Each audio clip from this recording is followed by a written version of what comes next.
Existe una gran dependencia de nuestra sociedad respecto de la energía, especialmente de la eléctrica. De ahí la necesidad de conocer cómo se obtiene esta energía y cómo es que llega a las ciudades. Oersted mostró que toda corriente eléctrica genera a su alrededor un campo magnético orientado, capaz de influir en el accionar de una brújula.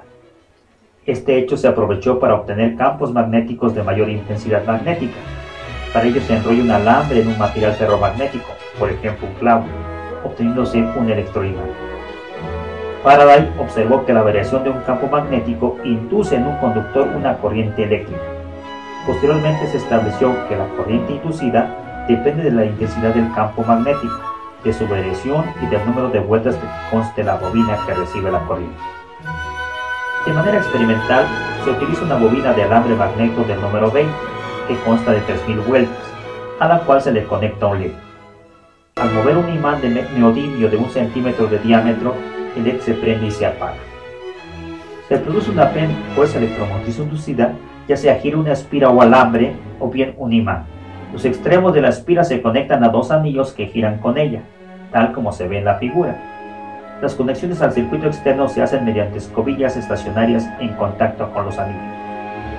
La PEN inducida es alterna, ya que al acercar el imán enciende el LED amarillo, al alejarlo enciende el rojo.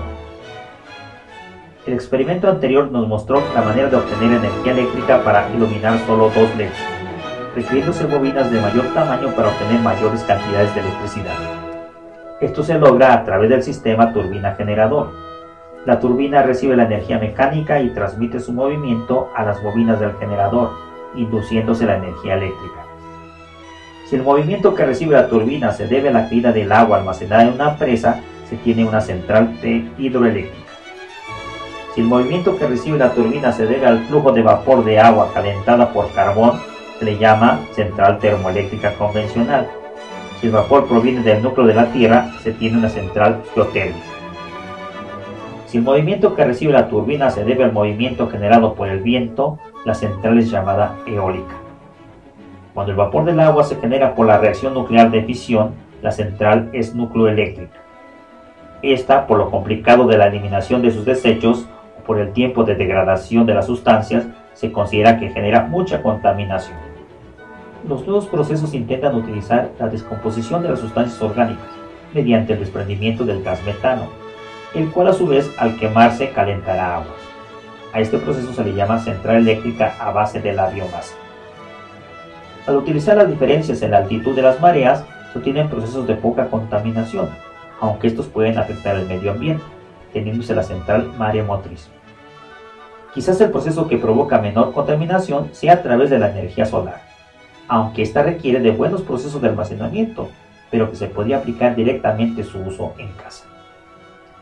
El siguiente paso es llevar la energía producida en las centrales eléctricas a los centros de consumo, que se ubican a grandes distancias. Esto se hace mediante subestaciones que elevan el voltaje y torres de transmisión que lo llevan. Y en las ciudades se reduce este para su aplicación tanto en la industria como en casa.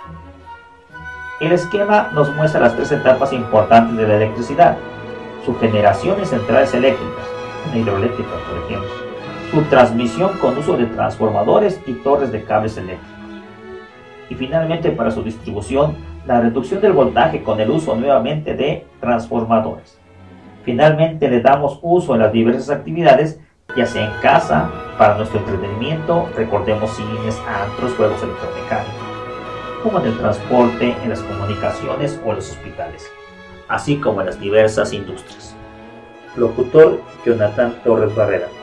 Producción: Jonathan Torres Barrera. Música: Sinfonía número 4 en A mayor, Italian. Licencia Creative Commons.